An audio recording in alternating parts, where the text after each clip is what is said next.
Pursuit. A criminal strikes and fades quickly back into the shadows of his own dark world. And then, the man from Scotland Yard, the famous Inspector Peter Black, and the dangerous, relentless Pursuit. When man hunts man. Now, with Ben Wright starred as the famous Inspector Peter Black of Scotland Yard, we bring you tonight's story, Pursuit, at the Vicarage.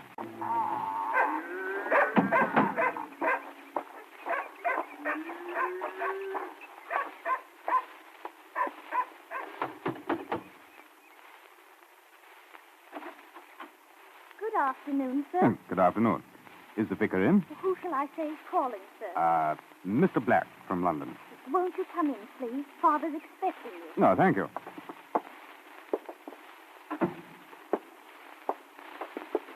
If you'll wait in the library, sir, I'll inform my father. Thank you. Who was at the door, Joyce? Mr. Black from Londonderry. He's in the library. Oh, see that I'm not disturbed, please. Yes, Daddy. How do you do, sir? You are Chief Inspector Black. I'm Mr. Monkshoe, Vicar of Ilsham. How do you do? How do you do? Won't you sit down? Thank you. So good of you to come all this way. I trust that you didn't find the journey too tiring? No, not at all, Vicar. I'm so glad. Of course, you know that it was at the bishop's insistence that he notified your commissioner. I was told that. Mind you, had it been my prerogative, I should never have brought the police into such a matter.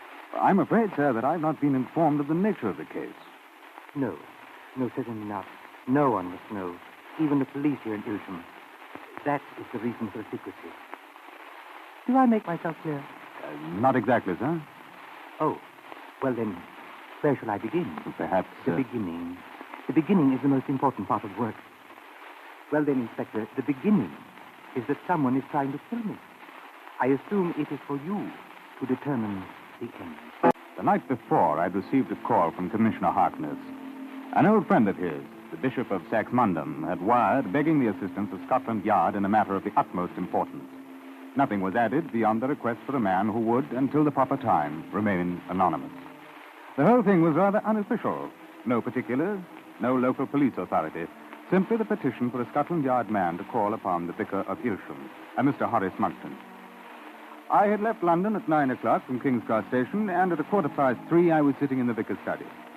He was a tall, ascetic-looking man with thick eyeglasses slightly askew, giving him an appearance of perpetual surprise. And now he looked at me inquisitively, his long neck stretched out, the rest of his body folded like a friendly concertina in the chair. God is our refuge and strength, a very present help in trouble. But I fancy, Inspector, it is for you rather than me to be his instrument in this matter. I think I understand now, sir. I thought that you would. Will you tell me what has happened? Not very much, I'm afraid. No letters, no mysterious telephones. Simply a bullet which passed uncomfortably close last week. And 3 days ago, another, which removed my hat. Where did this happen? Let me see. The first time was Sunday a week ago. I was taking my afternoon walk with the dog. I believe that it was in the big meadow. We call it Wattles Lee. And then... You saw no one? Not a soul. I'm sorry, sir. Go on. My hat. That was... Today is Tuesday. Yes. Saturday. 3 days ago. My hat. I had paid a call on old Mrs. Oakley. It was while walking home that the incident occurred. I must admit that I was angry. Then my daughter suggested that I put the matter to the police. Instead, I thought it best to speak to the bishop. I see. The bishop takes it quite seriously. Quite. Well, it may be just as well to do so, Vicar. But you understand that no one must know. I begged the bishop to insist upon that. You are Mr. Black, an old friend who's been kind enough to pay a visit. Nothing more. May I ask why, sir? I was afraid that you would. Well, you see, it's awkward, but there is a man in Ilsham. He might be suspected. Why? 2 years ago, I was instrumental in having him sent to prison. A terribly unfortunate affair. Poor soul is an habitual drunkard. In his inebriations, he took to stealing. I caught him one evening in the church. He had been warned. There was no choice for me. You had him taken in charge? Yes, I wrestled with my conscience, but yes. You think that he is responsible for these attacks? No, at least I'm not sure. But if it were known, don't you see, because of his past, he would be persecuted. Has he threatened you since he left prison? That, too, is unfortunate. He believes that I am responsible for his sad lot. He has made rude remarks in passing. Threats, Vicar? No, I should not refer to them as threats exactly. Would you mind repeating one or two of these remarks? Oh, yes. He has suggested that I am a bloody old meddler. Forgive me. That's quite all right. A ruddy hypocrite, which, sir, I am most certainly not. Then the other day, in passing, he said, I'll pay you out someday. Just you wait. What is this man's name, please? Thomas Quince. But, Inspector, you must not judge him too harshly. The man is so terribly unhappy. I cannot think that he would do me any physical harm. Well, we'll see, sir. I suppose you must. Is there anyone else? Anyone who might... Inspector, I am not a blameless man. If there are others who hate me so much, I am not aware. I try to live according to the Testament. If thine enemy hunger, feed him. If he thirst, give him drink. For in so doing thou shalt heap coals of fire on his head. That may be just the point, sir.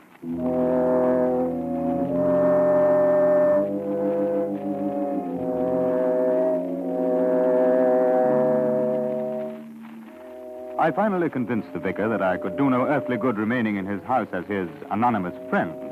And with the assurance that Thomas Quince would not be unjustly accused, he gave me permission to make myself known to the local police. However, I did promise to keep the purpose of my visit to Ilsham from the rest of the village. Declining its hospitality, I put up at the village inn, and then went to see the police official in charge of the district, Sergeant Bennett. He was horrified when I explained the object of the interview. I never knew. He should have told us at once. I know the man responsible, Inspector. Thomas... Quince, yes, exactly, Sergeant. And that's why the vicar didn't want it brought to your attention. He doesn't think that Quince is guilty. But who else? Nobody would hurt the vicar. Oh, you don't know this village, sir. There's not a man, woman, or child who doesn't think the world of Mr. Monkton. Except for one. No. Vicar's being too kind. Leave it to me, sir. Just a moment, Sergeant. There may conceivably be more to it. Now, if you don't mind, I'd like to look around a bit before we make any arrest. Very well, sir. Seeing you're my superior and Scotland Yard, I can't very well say no. That's good of you. Of course, it's not my place to say so, sir. Oh, please do. But I think you'll save yourself a lot of time if you let me bring in Quince. We'll get the truth out of him. No, I made a promise to the vicar, Sergeant. You wouldn't want me to break it, would you? The way he wants it, sir, then I'll be happy to carry out your orders. That's excellent. Will you tell me where I can find Thomas Quince? Where he spends most of his day and night. The White Peacock, guzzling. I see. Well, thank you, Sergeant. If he gets nasty, give us a ring. We know how to handle him. Yes, I'm sure you do. And I will. I strolled back to the White Peacock, which was where I was staying. The bar room was like many other old inns of England, aged with a warmth and the mustiness of wine and wood. It was still rather early, and only 2 or 3 customers were there. But as I entered, there was a sudden quiet, born of curiosity. One man, however, didn't turn. He stood at the bar, a great hulk staring moodily into a tankard before him. What's your pleasure, sir? Guinness, please. Yes, sir. Lovely day, sir. Yes, delightful. You staying with us, sir? Yes, for a few days. You'll find it very comfortable upstairs, sir. Here you are, sir. You might ask the other gentleman if I may. Oh, very kind of you, sir. Boys, Guinness? You, sir? I pay for my own. Oh. Here now, Tom. There's no need to get... No, that's quite all right. Right, all right, is it? I didn't ask you for anything, did I? That's enough, Tom. Did I? No, I can't say that you did. All right, then, all right. I pay for my own. Give me another, Thatcher. You've had enough, Tom. Another! Out, that's all. Out, or I'll call the police. Call him. I'll be better off. Oh, call him. Oh. No language, if you please, Tom. Go home and sober up. Oh, Sorry, sir. Bit of a problem, Tom Quince. Yes, I understand. Oh, he's all right. Gets into trouble now and again, but he's all right. Bruised, though. Tom's not a happy man, sir. Never has been since I've known him. That was my introduction to Thomas Quince. That same evening, I put through a trunk call to London and Sergeant Moffat. Next morning, I was having breakfast when Moffat arrived. He joined me, and I gave him the details. You think he's the one, sir? No, I think there's more to it than that, Moffat. That's why I wanted you to come up. You'll have to keep an eye on Mr. Monkton. He won't like it, but that can't be helped. Right, you are, sir. And what about the locals? Well, there's a Sergeant Bennett. I gather he resents outside interference. You'd better stay out of his way, Moffat. I will, sir. He's all for hauling up Quince. From what you say, he may have the idea. No, you haven't seen the man or heard him. I don't think he's the one. Oh, Thatcher. Morning, Sergeant. That Scotland Yard fellow here. Oh, yes, Sergeant. Oh, something's happened, sir. Something bad. The vicar? No, sir. Tom Quince. He's been shot. He was on a hill, other end of Wattles Lee. It overlooks the road. Mr. Petrie saw him, waiting with a gun, when the vicar came along taking his morning walk. What was Mr. Petrie doing there? Oh, rabbiting. Lucky for us, he saw Tom Quince raise the gun. He shot him before Tom could shoot Vicar. Thomas Quince had been brought to the home of the village doctor. When we got there, a constable stood guard outside the office. There were 3 other people in the waiting room, Mr. Monkton, his daughter Joyce, and a third man, a Mr. Julian Petrie. Moffat, Sergeant Bennett, and I went into the doctor's office. Dr. Grove, this is Chief Inspector Black. How do you do, Inspector? Doctor, what about Quince? Not serious. The bullet caught him in the shoulder. He was in some pain. I gave him a sedative. Asleep? I don't think so. I'd like to ask him a question or two, if I may. I see no harm in it. I've already charged him, Inspector. He's under arrest. All right, Sergeant. In there, sir. Through the alcove. Right. Quince. Why were you going to shoot the vicar? You're the one tried to get me into trouble last night at Point Peacock. I'm a policeman. Hang me, what's it matter? Why did you do it? I did not. You were going to fire at Mr. Monkton. No. According to the man who shot you. I'll pay him out, too. But first I'll see justice done. What do you mean? You know what I mean. Well, if you're not guilty, why don't you explain? Well, I don't need nobody to take my side. I'll pay. That's all. We left the wounded man and went to the village police station. First, I examined Thomas Quincy's gun. Then I wanted to obtain a complete story from both Mr. Julian Petrie and the vicar. In Sergeant Bennett's office, I listened as Mr. Monkton, his daughter Joyce standing by his side, told me of the morning's events. I've taken the same walk on the same road every morning since I've been here, Inspector. Digestion and meditation. This never would have happened if Daddy'd listened to me. I told him it wasn't safe. My dear Joyce, I am a creature of habit. To forego my morning walk? Oh, unthinkable. You're rather fortunate I was on the spot, though, Vicar. Yes, it was, Mr. Petrie. Mr. Petrie, you saw Quince raise his gun to aim at the vicar. Oh, yes. I was afraid to call out. Might have fired from the shock of hearing my voice.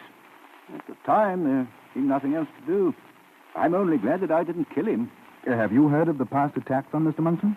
Not until today. Sergeant Bennett told me. I think it's terrible, Daddy. If you'd only told the police, this never would have happened. Quince would be locked up where he belongs. The law is good if a man use it lawfully. Oh, Dad, he might be dead now. There's no use sermonizing. I think, Miss Monkton, that your father has made a rather good point. However, there's nothing much more I can do now. Sergeant Bennett. Yes, sir? You seem to have been right. I was wrong. Well, sir, we all make mistakes. It's kind of you to help, though. Not at all. You are returning to London, Inspector? Yes, I am, Vicar. Oh, well, before you go, I do wish that you and Sergeant Moffat would have lunch with us. Well, we'd better move along, sir. Thank you very much. We said our goodbyes. The village policeman puffed up like a righteous pigeon as an extremely annoying pinch to my ego. Moffat and I walked back to the inn. His face was like a thundercloud. I'm afraid that Moffat's weakness is me. Right or wrong, black or white, black is right. Train leaving at 2, sir. Really, Moffat? Yes. I'm afraid we'll have to miss it. Oh, sir? I have a call to pay. You make some excuse to the vicar, but go to his house and stay there until I come back. Yes, sir. We're not finished here? No, Moffat. Not yet. I didn't think so, sir. I didn't think so. My Lord Bishop, it's very good of you to spare me a moment. Not at all, Inspector. The matter's of the utmost importance. You've learned something? A man has been arrested. However, I don't think that he is the culprit. Oh? I shan't take up your time with particulars, beyond saying that I made an examination of the suspect's gun. There was a cartridge in the chamber, but the bullet had been removed. Really? The condition of the barrel would have made it improbable for the gun to have worked even if a bullet were used. It's more than likely the whole thing would have exploded. And I think that the suspect knew that. A blank cartridge, though, could explode harmlessly. And the vicar is still in danger? Yes, my lord. I must ask you a question which, it may be impossible for you to answer. I shall do my best, Inspector. Has the vicar done anything in his past of which you are aware and which may be the answer to these attacks? Not exactly impossible, Inspector, but difficult. May I put it this way? I have found that it is impossible to categorize people. A man is not a murderer because you think he looks and sounds like a murderer. Servant's not a servant because one sees what one wants to see. Therefore, the vicar is not a good man because he's a vicar. Mr. Monkton is virtuous because he's Mr. Monkton. As a man, he's made mistakes. So have I, so have you. But none, I think, to call for an avenging death. Yes. He's unmarried now. I didn't... A widower. Mrs. Monkton died 3 years ago following a motor car accident. Oh? When did that occur? And where? In York. Very tragic thing, tragic. Mr. Monkton was driving. Woman darted out in front of the car. He tried to avoid her, but smashed into a lorry. The woman was killed instantly. Mrs. Monkton survived for 6 months. No charges were pressed against the vicar? No. He was entirely innocent. Several witnesses testified to that. Mr. Monkton has never driven a car since. Can you tell me the name of the woman who was killed? No, I'm afraid I can't. But the vicar... No, I'd rather not ask him. And what was the date of the accident, my Lord Bishop? I'm not sure exactly. Seems to me it may have been about this time 3 years ago. That would be in August 1948, wouldn't it? Yes. Well, I am very grateful to you, my lord. No, it is I who am grateful to you, Inspector. The vicar's a friend. He does his best for the people of Ilsham, but I am selfish enough to admit that were the villagers and the church to lose him, they would feel the loss no more keenly than I. I left the bishop and caught a bus for the city of York. And there, with the aid of that excellent police force, I obtained the information I needed. The woman who had been struck by Mr. Monkton's car was named Edith Manning. That was her maiden name. She was divorced. However, her ex-husband had been present at the inquest and, according to witnesses, extremely distraught. I felt this to be odd in that the couple had been divorced for 6 years. Inquiries established that soon after the accident, the man had left York and gone to Ilsham. I carried his photograph with me back to the village. I don't know what this is all about, Inspector. I thought you said... Yes, I did, didn't I, Sergeant? But you see, I've had a change of heart. I haven't. Quince, you all right? What do you want? Inspector wants to talk to you. Alone, if you don't mind, Sergeant. Oh, yeah. How's the shoulder? What's the matter to you? And if it makes you feel any better, I don't think that you tried to kill the vicar. Well, that's as may be. But you know who has been shooting at him, don't you? I'm not saying. You saw him do it once, didn't you? Maybe. You put all the blame on the vicar, don't you? It's his fault. Nosing around. Let me put in quad. Can't leave a man to himself. Well, I hope the next time is done for. Do you? Well, then when you had a chance, why didn't you do it yourself? Why did you use a blank cartridge? Well, I was just playing at it. Wanted to give him a fright. Will you give me the name of the man you saw shoot at the vicar? No. Have you anything against Mr. Julian Petrie for wounding you? No. I suppose he'd done right. Oh. Well, then you think about Mr. Monkton. Perhaps you can realize that he did right, too. I telephoned the vicarage and had Moffat bring the vicar to the police station. Sergeant Bennett sulked, for which I couldn't really blame him. And 15 minutes later, we were again in Thomas Quince's cell. Bennett, Moffat, the vicar, and myself. The big man lying on his cot glowered at us. Good evening, Quince. I trust you're feeling better. I'm all right. Splendid. You'll be up and about in no time. Vicar, have you heard of a woman named Edith Manning? Manning? Oh. Yes. Yes, of course. I'm sorry, sir. No. It's perfectly all right. These things cannot be put away and forgotten. I have a photograph here. Have you ever seen this man before? Yes. Yes, of course, but... He was once married to Edith Manning. Oh. Oh, I didn't know. I didn't know. I didn't forget your face, Mr. Monkton, at Edith's inquest. Sergeant Bennett, I'm so sorry. I didn't realize that you... We were going to get married again. We made it all up. And then a week before the day, you came along. Bennett... I couldn't believe it when they told me at the station. You were on the York force, weren't you, Bennett? Yes. I'd seen people like him driving glasses half blind. Shouldn't be allowed. Then he killed Edith. I'm sorry. So sorry. You're sorry.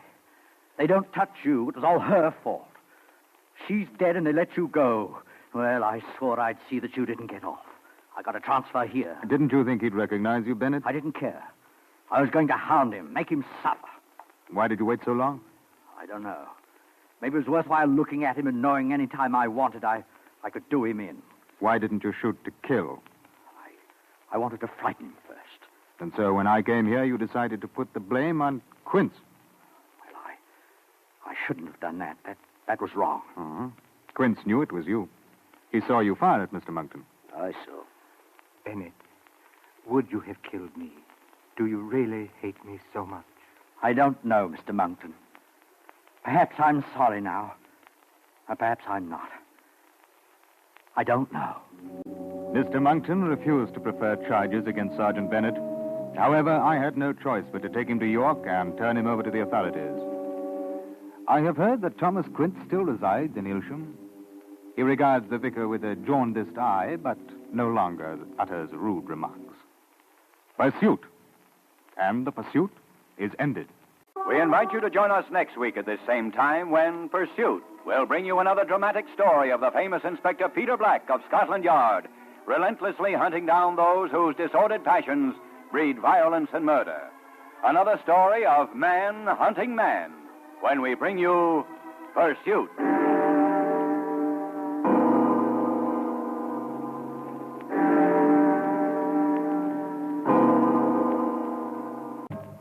And now, Pursuit.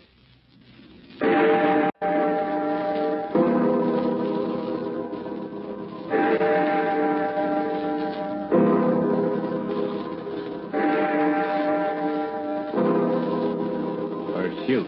A criminal strikes and fades quickly back into the shadows of his own dark world. And then the man from Scotland Yard, the famous Inspector Peter Black, and the dangerous, relentless Pursuit. When man hunts. Now, with Ben Wright starred as the famous Inspector Peter Black of Scotland Yard, we bring you tonight's story, Pursuit of the Woman in Grey. Keep on like that and you're going to get another week at it on. No, please. No, I'll be good. I'll be good. Please don't put me in there. I can't stand it alone. I beg you, please. No, Oswaldo, you stupid. Stop it, do you hear me? Stop it.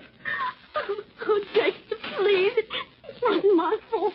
Meg Fraser started. I swear she did. Oh, please don't. You've been asking for trouble ever since you came here, my girl. Now get inside. A week in solitary is what you need. It'll make you think twice before starting fighting again. Oh, no.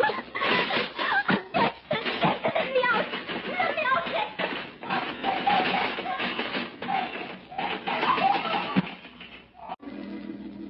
The prison was much like any other, structurally, but there were small things, possibly an atmosphere that was hard to define. The inmates numbered some 500, but here the difference was quite obvious. The prisoners were all women. I had gone there at the request of Miss Lillian Barnett, governor of Canna Prison, and she was standing looking out of the curtained window when one of the prisoners brought me into her office. Mr. Black is here, Miss Barnett. Yes, Miss Barnett. How do you do, Inspector? Miss Barnett, how do you do? Do sit down, won't you? Thank you. I asked you to come here because I'm terribly worried. Oh? We don't want word to get out, but I'm afraid unless something's done. Well, now I can assure you that my investigations will not be made public, unless, of course, a trial is necessary. Nothing comes of that, isn't nothing. One of our girls, Dolly Tanner, was put into solitary confinement last week. She's rather intractable. Oh, I had no choice. Yesterday she was released. And at supper, a fight was started in the dining hall. I see. And the Tanner girl was involved? Yes, she was stabbed. This is the third time it's happened.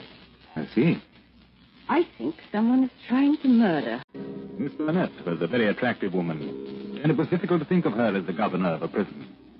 But I had the feeling that the inmates of Stanhope were luckier in her presence. She sat looking at me, and there were tired, strained lines around her mouth and eyes. Ordinarily, we handle such matters without outside help, but in this case, I think it's gone too far. Has the Tanner girl any particular enemies here? I thought of that at once. 500 girls locked up together, Inspector. Not exactly healthy. It's easy to make an enemy. But you discount the possibility of a normal antagonism. Yes. We have fights. We deal with them, but this is more than that. You have no idea who's behind it? Well, at first we thought we did. A girl named Mag Fraser. But at the time of the fight last night, she was on duty in the kitchen. Yes, I see. Well, what would you like me to do, Miss Button? Interview Dolly Tanner. Find out what you can. Wouldn't that be a little difficult? I mean, after all, I'm a policeman. If girls don't know that, it could be better. I thought, an investigator from an institution, perhaps a social worker. I might be recognized. Well, we can take a chance. All right. You can begin now, if you like. Yes. I'll have Tanner brought up to the visitor's room. After that, you can meet some of the others who've been involved in the fight. Yes. Thank you.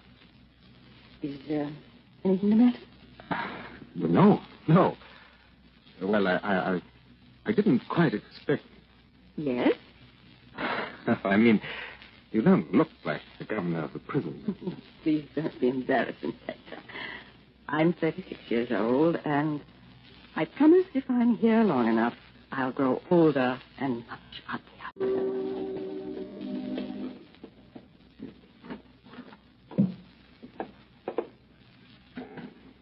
Tanner, this is Mr. Black from the Metropolitan Social Institution. I don't feel social. Stop it. He wants to see what he can do for you. There's only one thing he can do for me. Stop it. You can call Miss Dexter when you're ready to leave. She'll be outside the door. Thank you, Miss Barnett.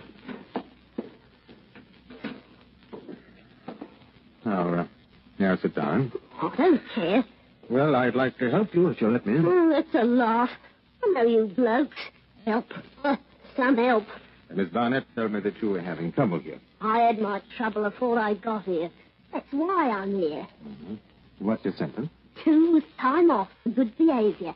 That's a laugh, too. Tell me, who's trying to kill you? Nobody. Who said anything about being killed? Miss Barnett. She's off her nut. Well, why are you wearing a bandage on your arm? It's the style. Why haven't you heard? Now, look here. What are you, opera or something? I thought you was going to be social. Well, I'm waiting. What do you want to do when you leave here? You kidding? No. Go away. Away? Yes.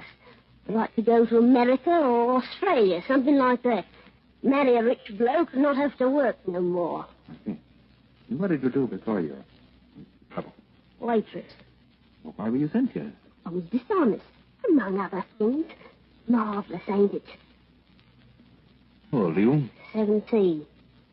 You got any friends here? No hundreds. Ducks, everyone. Did you have a family outside?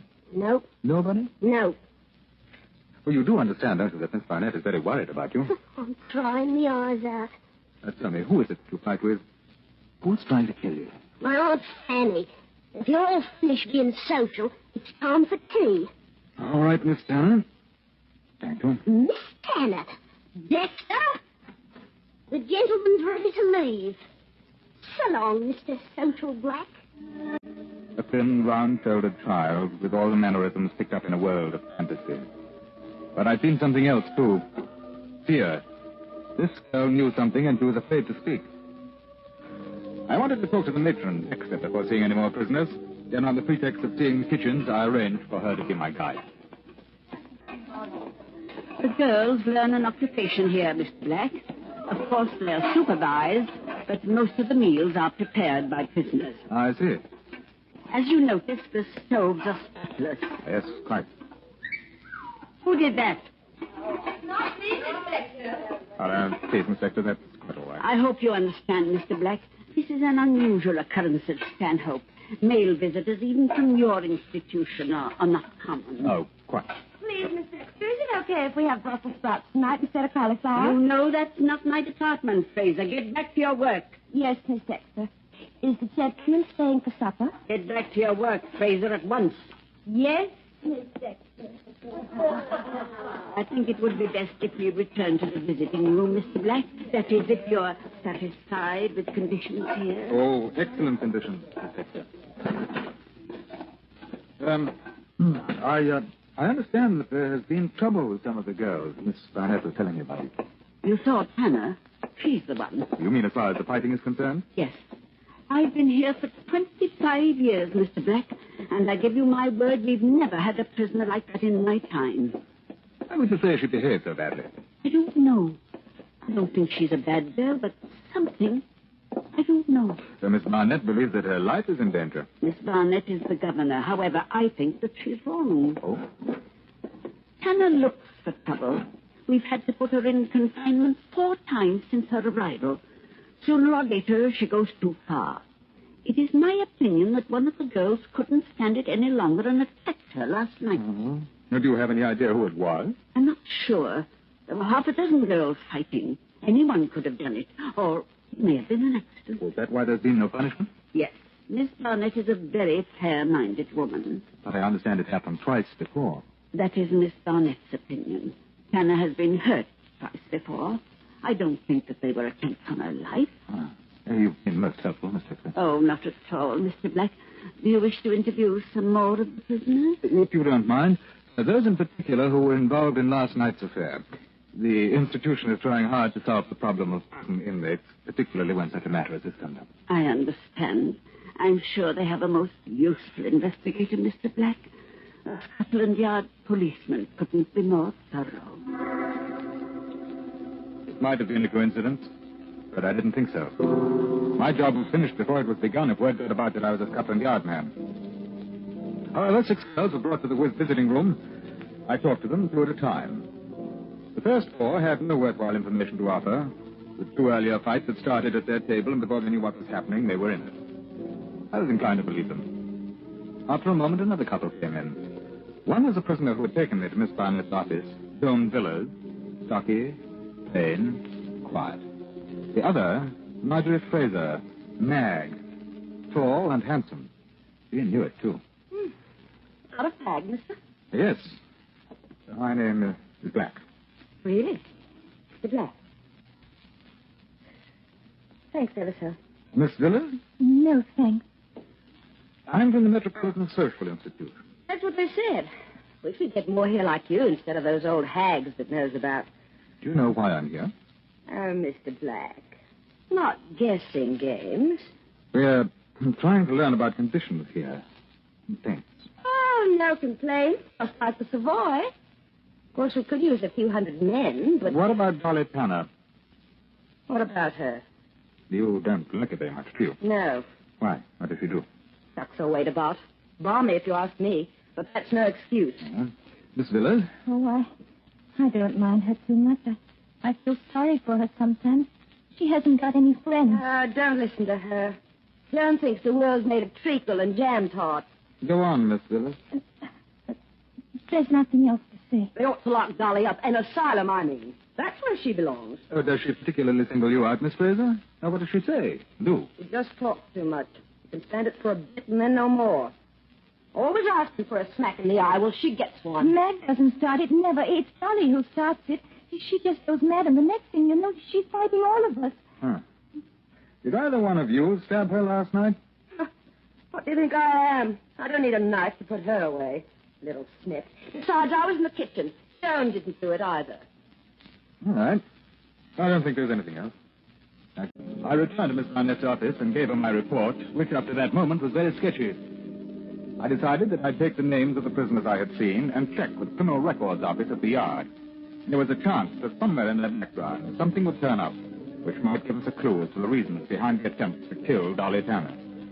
I was fairly certain there was a danger that such a crime might be committed. It was 11 o'clock that night when the telephone rang in my flat.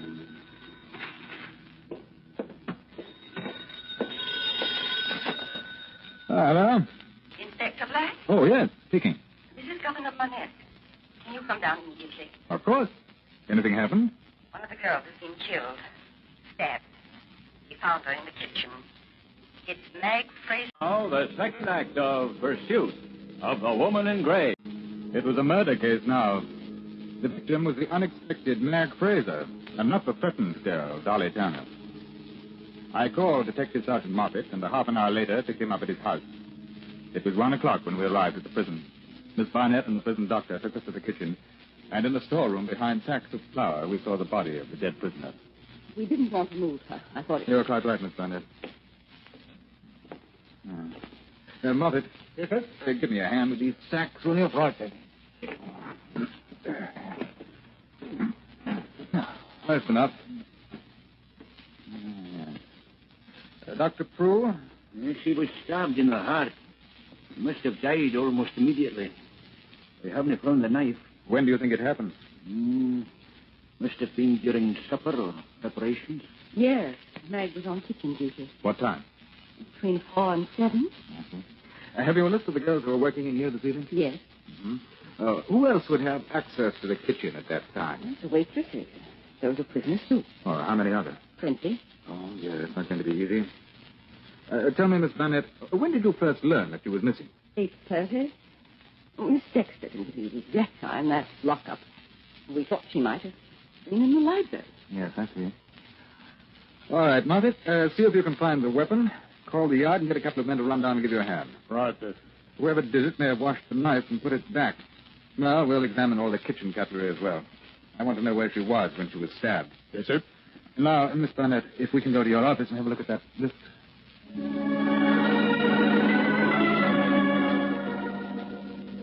The list of names comprised some 40 girls. They consisted of kitchen workers and waitresses. I noticed 4 whom I'd interviewed earlier.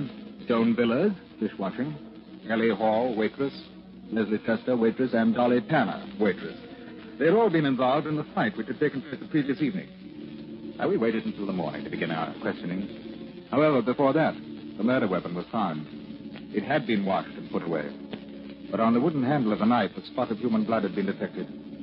I knew it was useless to keep up the masquerade of social investigator, so I sent Moffat back to the yard for the criminal record report. Dolly Tanner's here, Governor. Send her in, please. Tanner? Sit down, Tanner. You know this gentleman? Yes. I'm a policeman, Miss Tanner, not a social investigator. So what? Have you anything to tell us about Mag Fraser's death? Not a blooming thing. How did you know she was dead? You kidding? You knew that last night. Good riddance. Who do you think did it? Dexter, probably. That's enough. You're behaving like a stupid child. You're in enough trouble now. Don't make it worse. Yes, Miss Barnett. You understand that we have to suspect you? You had an excellent motive. Of course I did. But I didn't do it. I wish I had. Well, I'm going to ask you again. Why were you attacked 3 times? Who was trying to kill you? And why? I don't know what you're talking about. Did you see Mag Fraser in the kitchen last night? Yes? Was she there when you went off duty? Suppose so. I don't remember. And you can tell us nothing else? That's right. I think that'll be all, Miss Barnett. You may go, Tanner. Who's next? Joan Villers. Oh, yes. She seems to be a good friend of Fraser. Yes, ever since she's been here. She's a quiet girl, not very pretty. Mag is a leader. It usually happens that way. Shall I bring her in? Yes, please. Yes, ma'am. Villers, please, Miss Dexter. Very good. You know, I have a feeling they know. The whole prison knows who and why. And we don't. Isn't it strange how they band together and things like this? I know. I see it all the time. Sit down, Villers. This is Chief Inspector Black of Scotland Yard. Oh, I thought that he was... No, Miss Villers. Now, can you tell me about last night? We want to find out what happened, Villers. If you know anything, I want you to tell Inspector Black. She did it. Dolly Tanner. She hated Mag. She did it. I know she did. How do you know? Because she did. That's why. She was jealous. Jealous? Everyone liked Mag. Nobody liked Tanner.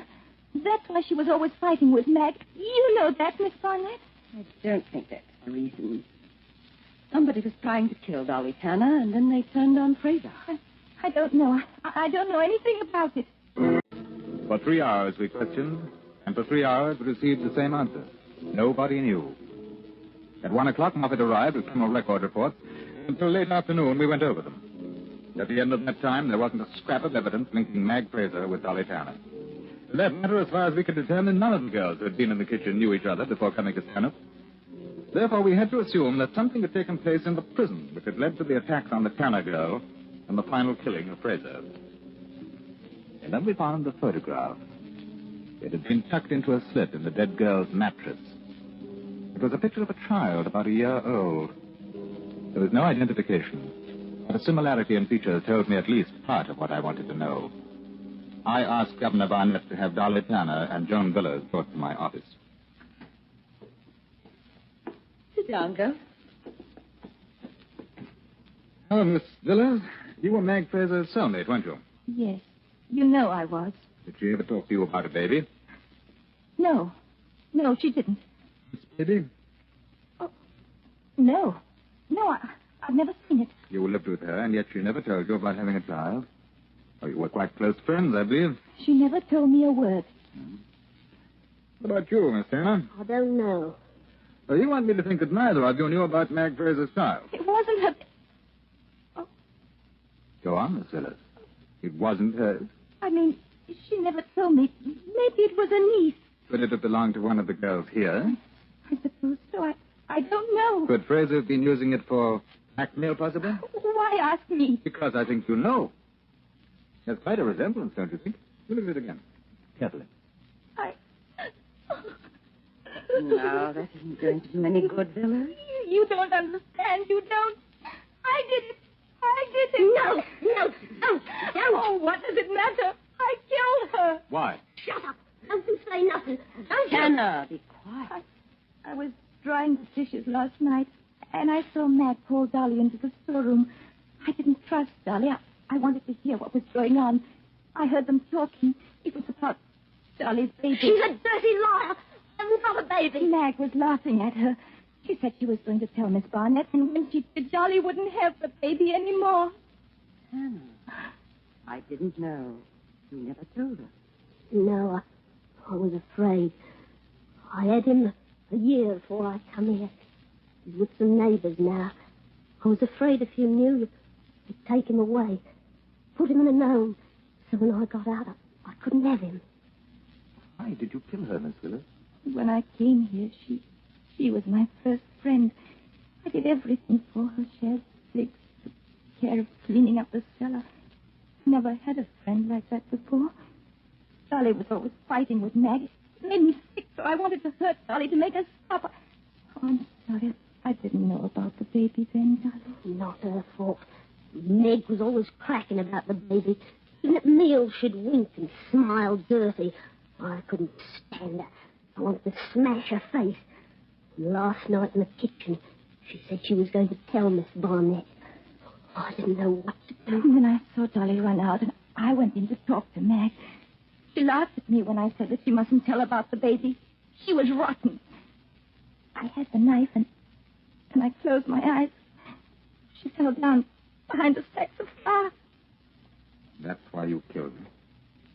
Yes. I'm sorry. I had a baby once. I lost it. She died.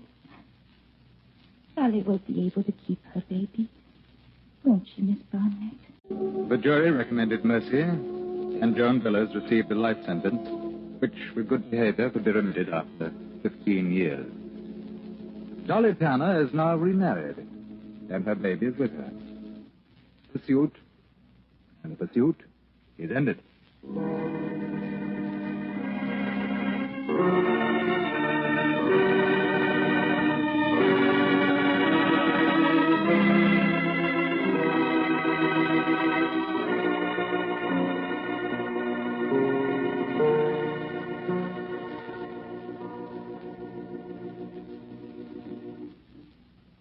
Pursuit is produced and directed by Elliott Lewis and written by Anthony Ellis. Music was composed and presented by Eddie Dunstetter. Ben Wright stars as Inspector Peter Black with Raymond Lawrence as Sergeant Muffet.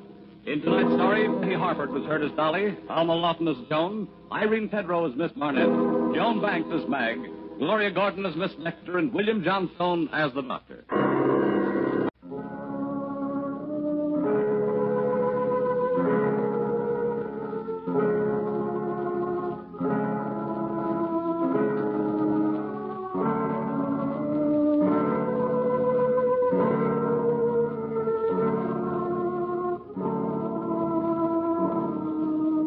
We invite you to join us next week at this same time when Pursuit will bring you another dramatic story of the famous Inspector Peter Black of Scotland Yard, relentlessly hunting down those whose disordered passions breed violence and murder. Another story of man hunting man when we bring you Pursuit.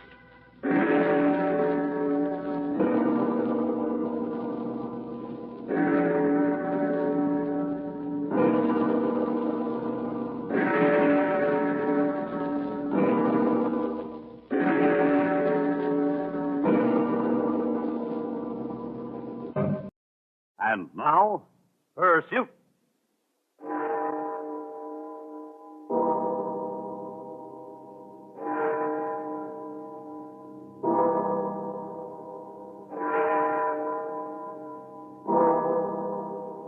Pursuit. A criminal strikes and fades quickly back into the shadows of his own dark world. And then the man from Scotland Yard, the famous Inspector Peter Black, and the dangerous, relentless Pursuit. When man hunts man. Now, with Ben Wright starred as the famous Inspector Peter Black of Scotland Yard, we bring you tonight's story.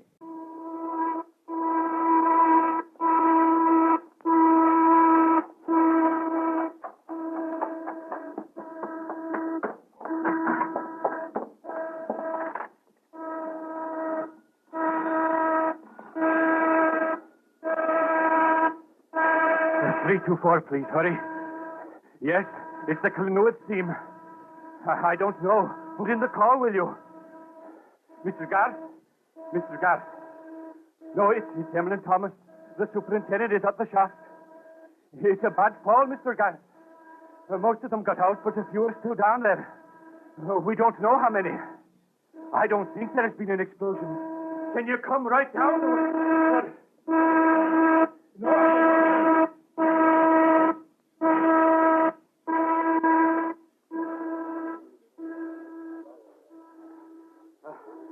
How is it down there, Will? I didn't turn around to look, Mr. Flowers. I ran for the sake of my life when I heard it coming. Haven't you got any idea who's still in it? I'm not sure.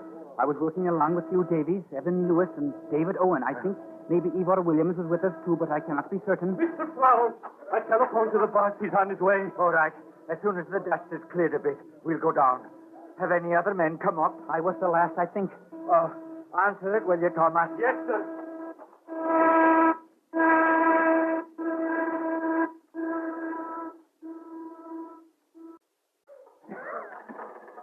What's the matter with the thing? Why don't you answer up there? Oh, probably knocked it out. You're wasting your time, Mr. Owen. Well, no answering, man. Hello? Herbert.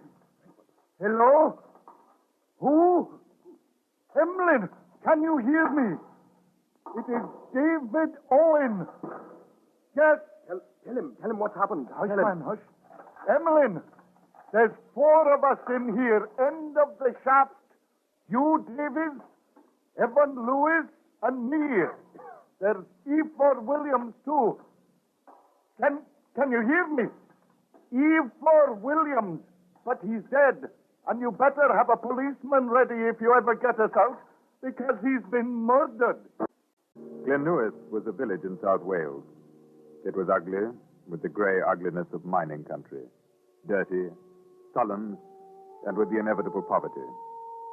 When Detective Sergeant Moffat and I arrived from London, we only knew that there had been a disaster in the mine and a murder.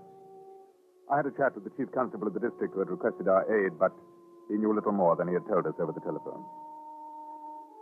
It was the morning of the second day of the Clonewith disaster. I sent Moffat to the mine entrance to gather any information he could, while I tried to interview the widow, Mrs. Williams. Here I met with no success. She was under sedatives, and the village doctor refused to allow me to question her.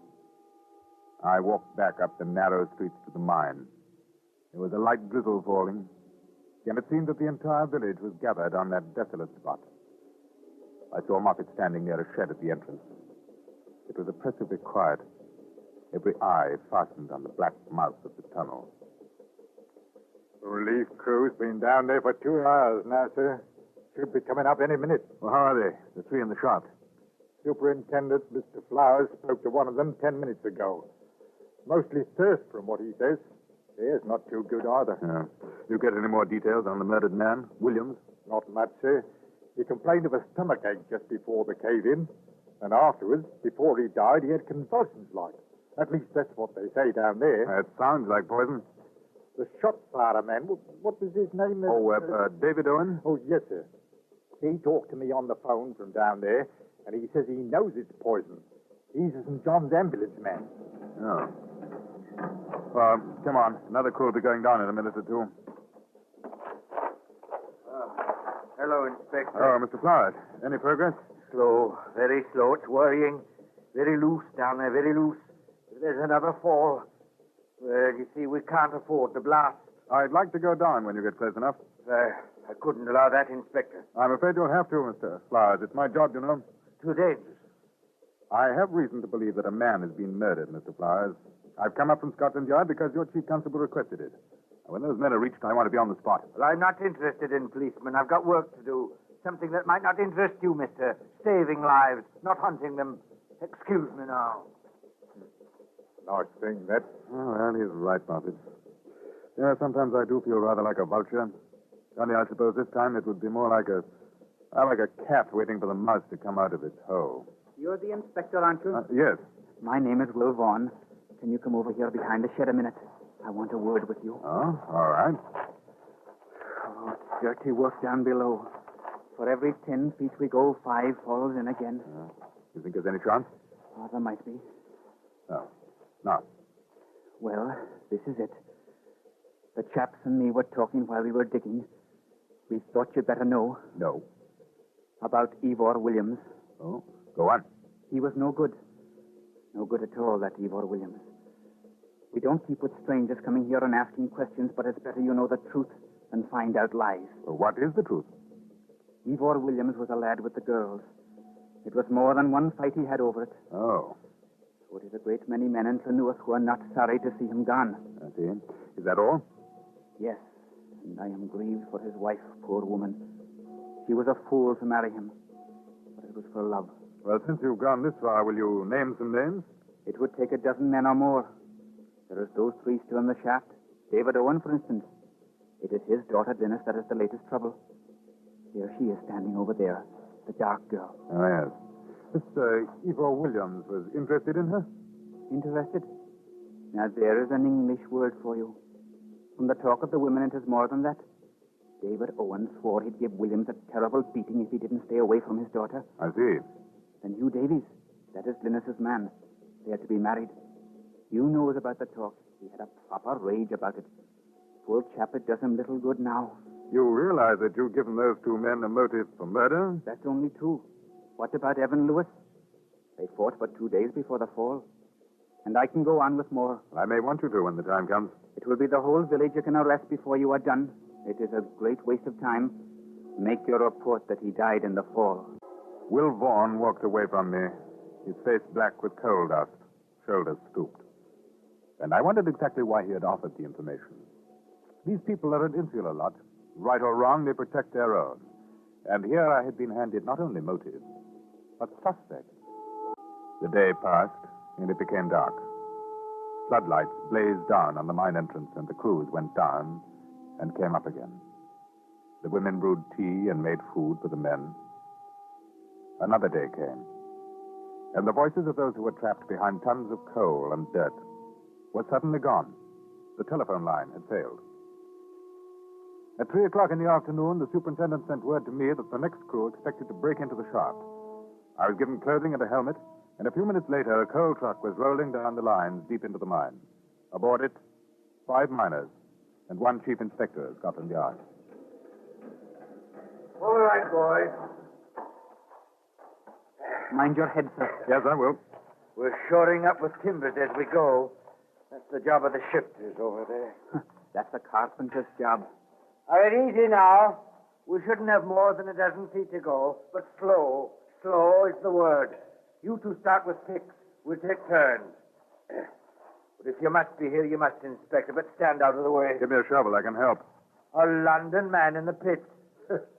All right. There's one on the truck.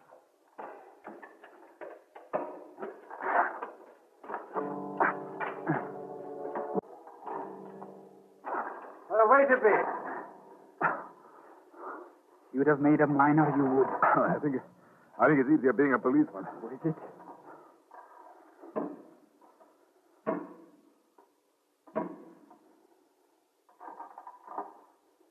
Do you hear anything, Will? No.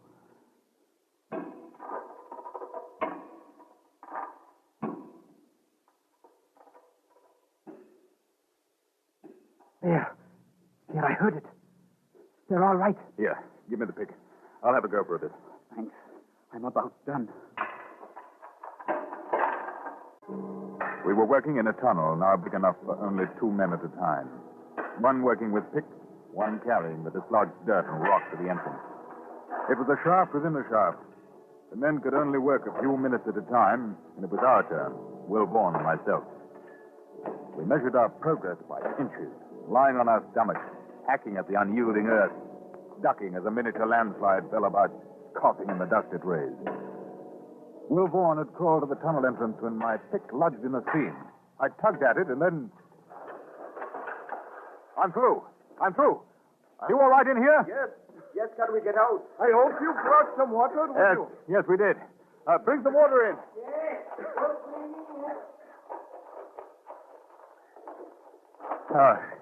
Can you walk? All of us except Ivor Williams.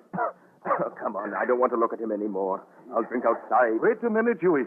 You're the policeman, aren't you? Yes. Mr. Owen, we can talk about it outside. Come on. There was Shaq. Come on. Come on, it's another fall. Come on.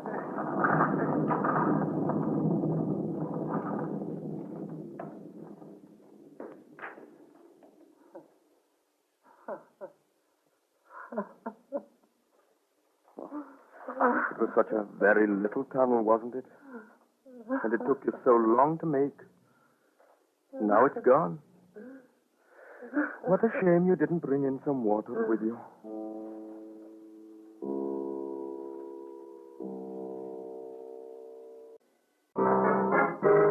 Now, the second act of Pursuit in Clenuith Mine. We stood there, heads bent a little, looking at what had once been the way to safety. 3 feet inside the tunnel, it was black. Black with the solidity of a wall. I knew that the tunnel was 12 feet long, but there was no way of knowing how much of the mine had caved in beyond. I turned away. The dead man, Ivor Williams, lay huddled in a corner. When I looked at him, I knew that David Owen had been right. It was poison. Blue lips, fingernails. And as I moved away, I suddenly realized how thirsty I was. Might as well sit down and wait, boys. Have you got a cigarette? Yes. No. It'll make you more thirsty. You should have brought water in with you. I'm sorry. No, it's not your fault. What happened to the telephone? They don't know. They were trying to find out when I came down. Well, it's not too bad. The air's better now. They'll get through again. What's your name? Inspector Black. Peter Black. A very dirty-faced policeman you are. Yeah. What about him? And what about him? You were going to say something before, Mr. Owen. Yeah, I was. Something we have talked about, the boys and me, since we have been in here. What difference does it make now? Oh, it's the law, Huey. A man doesn't kill. That's the law. You think you know who did it? Yes. Remember now, I'm not agreed to it. Don't forget that, nor I. His wife, Catherine Williams. She stood more than a body can bear. I, for one, hold no blame. Why do you think she did it? I mean, proof. Because of my daughter, Glynis. Now, don't say it, Mr. Owen. Don't say it. There are a number of things I already know, David. Your Glynis never went with him, Mr. Owen. It's a dirty lie made up by a lot of chattering old women with nothing better to do. She's my daughter, Hugh. I would feel it as much as you. I say it's true. Catherine Williams found out, and it was too much for her. Ah, that still isn't proof. No, it isn't. Catherine couldn't do a thing like that. She didn't. I heard him. I heard him in the pub. He was drunk and laughing. He may have tried to make up to her, but she wouldn't have let him. I was angry at the time, but Glynis wouldn't have let him. We are engaged. Nobody's arguing that, Hughie Burke. Let me finish. He was saying that he had some money put away and that as soon as there were a few more pounds, he was going to divorce Catherine and take Glynis away with him. Ah, that's silly. Loud talk. You know it, Mr. Owen. That's all it was. Maybe, but if the word got back to Catherine Williams, what then? So then Catherine Williams killed him. And here we are. And who will be there to testify against her? I wish I had a drink of water.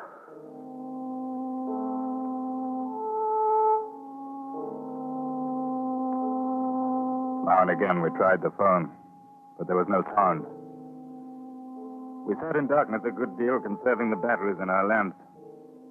And there was always the dead man in the mine. None of us wore a watch, and after a little while, time became something that was only counted in the remembrance of what seemed an age ago.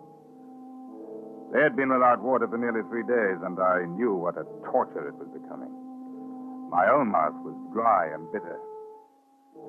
It may have been hours, may have been another day.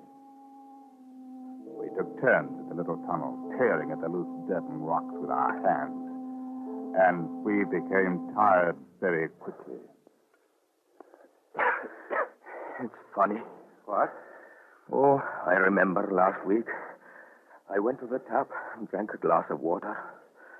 And then I filled the glass again because I thought I was still thirsty.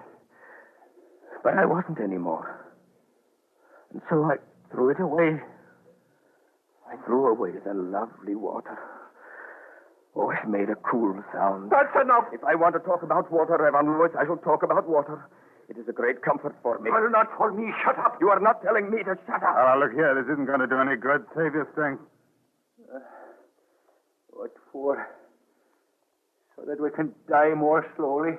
Huey, try the telephone again. It may be working. Oh, as soon as I get my breath. In a minute. I'll do it.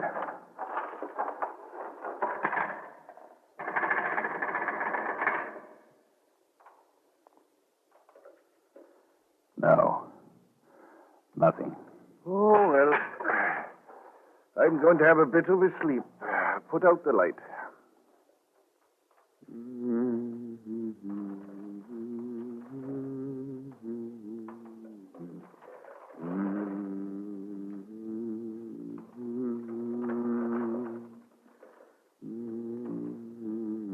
Why doesn't he stop staring at me? Easy, man, easy. He's not staring. We've covered his face. No, he's staring. Look at him. Make him stop. You can't even see him, Evan. There's no light. The dead can do you no harm, boy. Try to sleep. It will make the time pass sooner. Yeah. Oh, I'm going to dig again. I'm not going to sit here to die.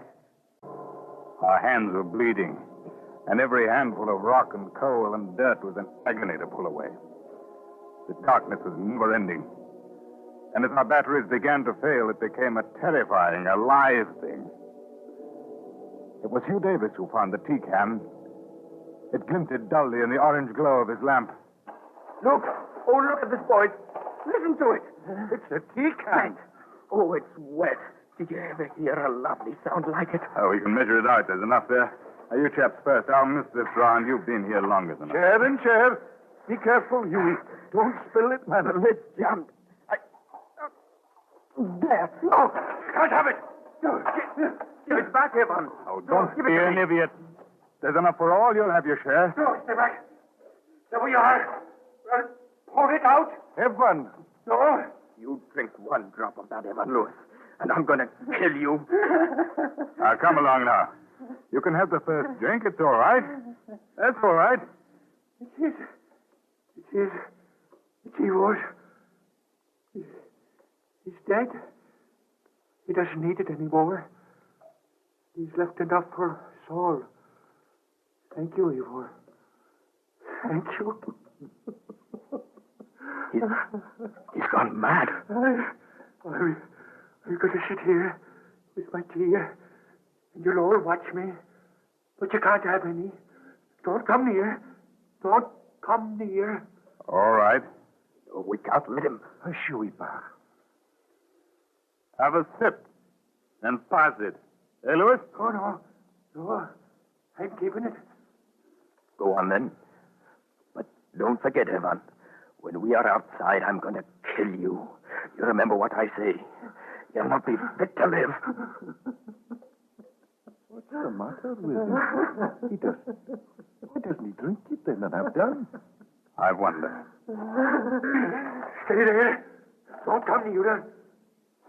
Why don't you drink it? If you're not going to, give it to us. No. No, it's mine.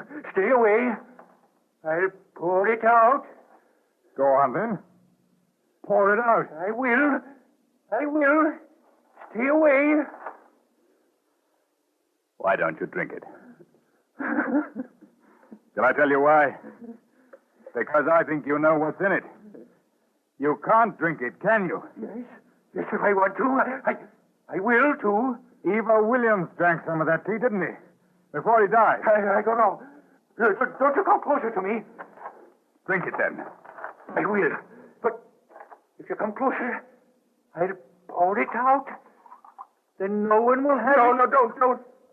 He means it, Mr. Black. What did you put in that tea before you came down? Nothing. Then why are you afraid? I'm not. Well, there isn't much choice, is there? You're dying of thirst, but if you drink, you'll die of poison. Is that it? No. You know, if we want to get it, we can. Not enough will spill out. Now, why don't you give it to me? Now. I can't. Yes. You killed him, didn't you? Yes. All right, now give me the can. No. You're not going to hang me. I drink it. See? Don't. Inspector Black, come back here. Don't do it, Evan. Don't. We'll stand by you, man. Get away from me. Why, Evan? Why did you do it? He was wicked, ungodly. He deserved to die. He was cruel. He made my life a misery. I was engaged to Catherine 10 years ago. He stole her from me. He deserved to die. The way he treated her. Oh, I'm sorry, Evan. I am sorry. It doesn't matter anymore. We'll not get out anyway. It's better to go quickly by drinking this. No, don't. Don't, Evan. The telephone. Hello? Hello? Hello, Inspector. Yes. Are you all right? Yes, we all are. We'll be to you soon. It wasn't a bad fall, only a few feet. The men are clearing away now. Hold on. Thanks. Thanks very much. They'll be through in a few minutes. We waited, watching, listening. Evan Lewis crouched away from us, the tea can raised to his lips. Look, it's breaking through. Look! And in that moment, as we looked to where the point of a pick appeared in the wall, Evan Lewis tilted the tea can and drank the poison which he had given to Eva Williams. But it was useless. We brought him to the surface, and for the second time, his life was saved. Trial was held at Swansea, and Evan Lewis was convicted of murder. The Home Secretary denied an appeal, and 9 weeks later, he was hanged.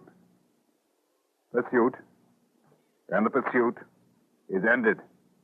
Pursuit is produced and directed by Elliott Lewis and written by Anthony Ellis. Music was composed and presented by Eddie Dunstetter.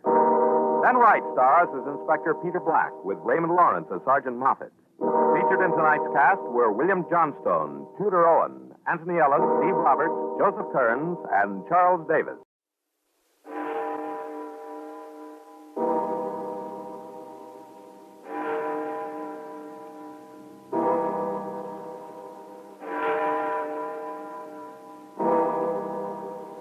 Pursuit. A criminal strikes and fades quickly back into the shadows of his own dark world.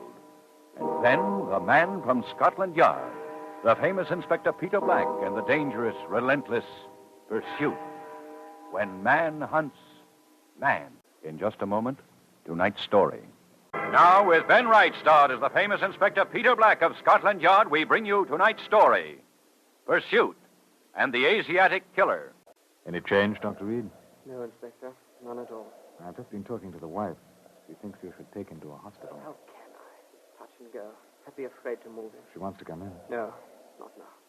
Too weak. Even the slightest excitement might... Nurse, give me another hypodermic, please. Yes, Doctor. Here you are, Doctor. Thank you.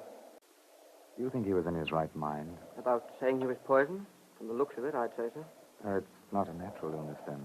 The heart. Definitely not. The man suddenly falls ill, claims he's been poisoned. You've seen the symptoms before. Look at him now. Yes. Well?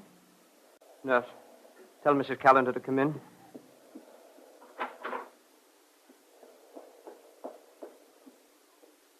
James.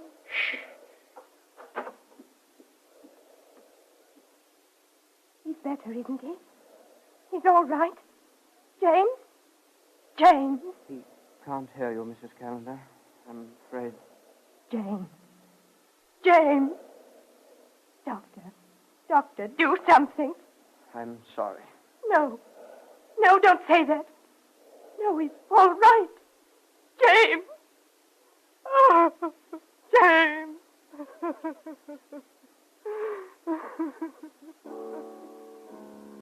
James Callender died at 3:02 in the morning.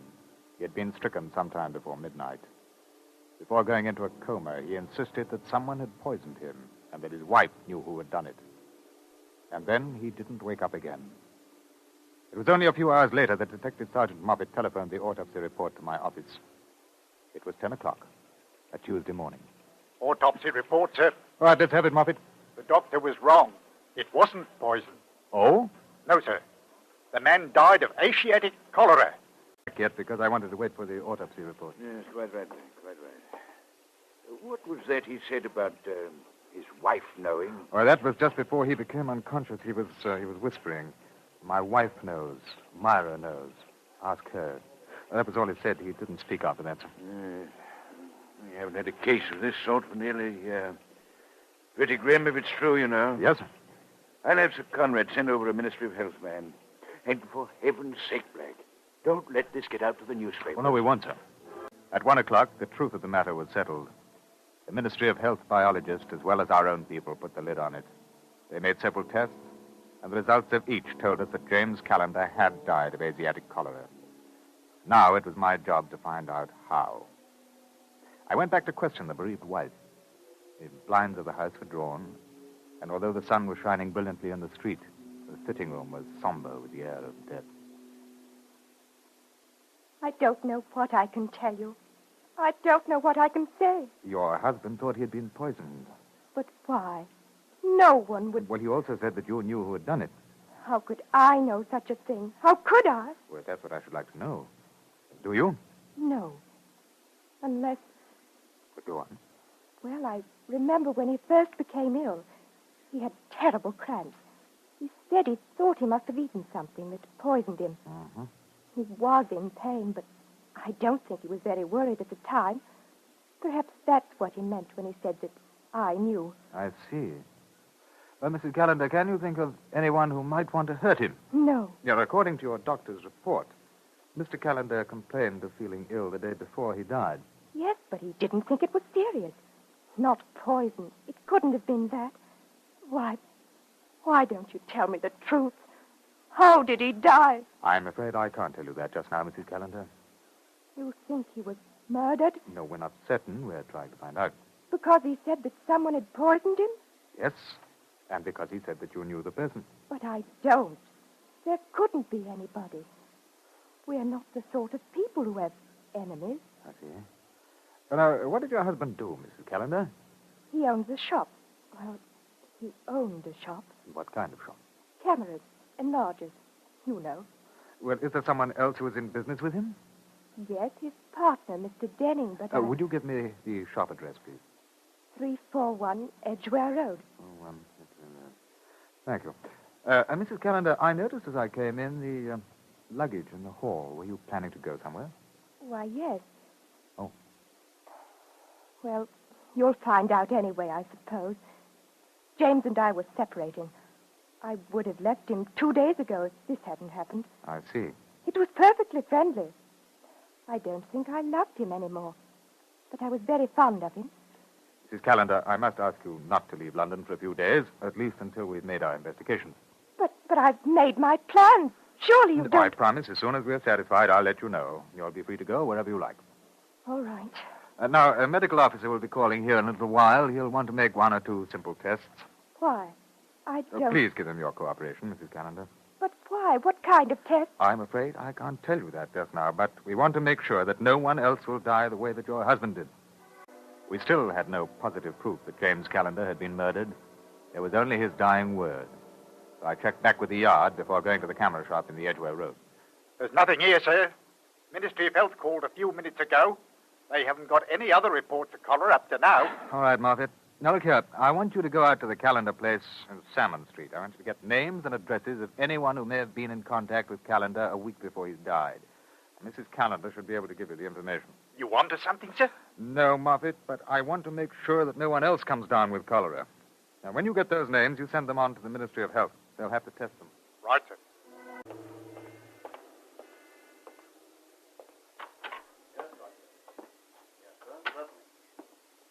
By the way, one of those cameras is here. No, sir, but I can. Yes, sir, it was lucky, the 3F model. Yes, sir, I will. Goodbye, Doctor. Good afternoon, sir. Good afternoon. Chief Inspector Black, Scotland Yard. Oh, is something the matter? Yes, sir. Your partner, Mr. Callender. Callender? I don't quite... haven't you heard, Mr. Denning? Heard? What? Well, he died last night. Good Lord. No. How? I'm rather surprised that you hadn't heard. I knew he was ill yesterday. His wife telephoned. I was going to ring up this afternoon. I had no idea. How did he die? What happened? Oh, we're trying to determine that, Mr. Denning. You're... Suicide? Well, we're not sure. I can't believe it. Can you tell me anything about him, his state of mind in the past few days? There's nothing to tell. It was no different. Well, there's nothing troubling him, possibly. Your business relationship was satisfactory? Exceedingly. Your finances? These days, as good as they can be under the circumstances. Yeah. Did you know about the separation action between Callender and his wife? Yes. Did he appear upset about it? No. No, it was calm and quite deliberate on their part. The most sensible thing to do. Mm-hmm. Tell me, is Mr. Callender in the habit of frequenting foreign restaurants? Chinese, perhaps? Not as far as I know. In fact, I'm almost positive that he didn't. Callender liked very simple cooking. I can't understand. I mean, that he's dead. It's a terrible shock to me. How did he die? I'm sorry, sir. I'm not at liberty to tell you that. Just one more thing. Did Callender confide in you? A mention of an event in his past, let's say? Don't exactly follow you. Do you mean an event which could have led to this? Yes. No. No, I'm sure not. He was a quiet man, lived a sensible life. That's why I... Yes, I understand. Now, I wonder if I may look through his office. Papers, you know? Of course. We share one at the back. However, Callender has his own desk. Will you come this way, please? I spent an hour searching through James Callender's papers, and at the end of that time, there wasn't the slightest evidence which could be used as a motive of murder. It began to appear that the dying man's statements were the ravings of delirium, in which case it was an even more frightening job for us and for the Ministry of Health. One case of Asiatic cholera, although a terrible danger, can be controlled if the case is checked, and we still had no idea of the cause. I sent Denning to the nearest divisional police surgeon for his cholera test, and then I returned to the Yard. It wasn't until the next day that we began to learn a little more. Not much to go on, sir. I know, Muppet, but one case of cholera like that, it just doesn't make sense. Certainly somebody else must have got it. I suppose the question of waiting now. See if it turns up again. I got that list from Mrs. Callender. They've all been contacted. I wonder how many more there are who might have come into the shop. Well, still, Denning hasn't got it yet. That's a hope. Hello, yeah? Blake, Commissioner Harkness speaking. Oh, yes, sir. Would you come in for a moment, please? Right, sir. I'll be in the commissioner's office. Yes, sir.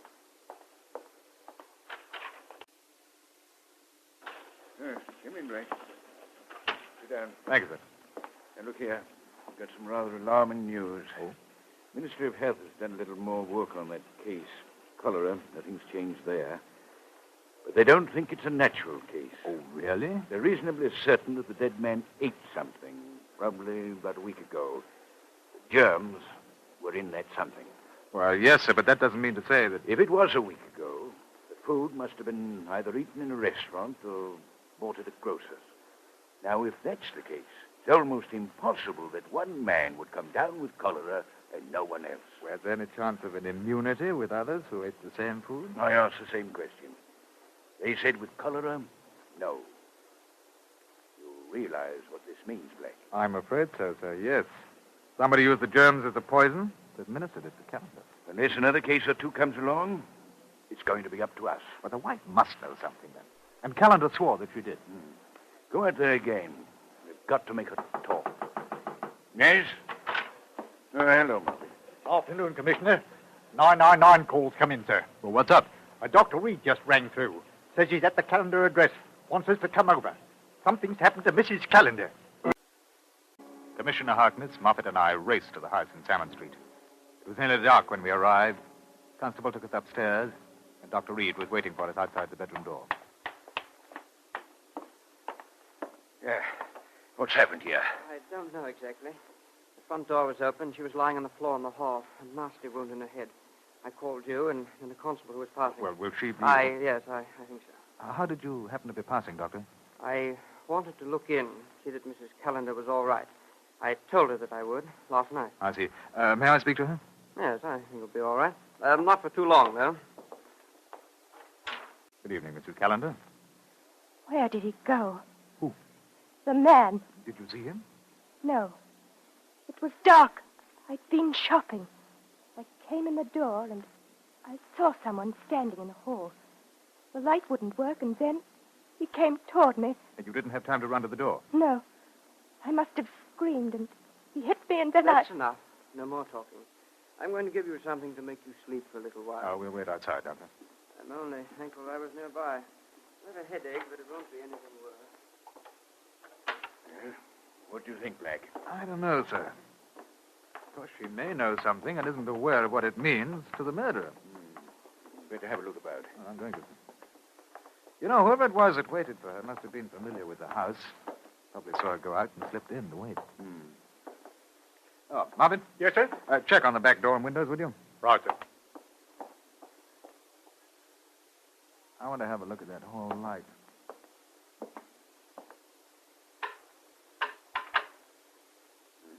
It's out. No question about that.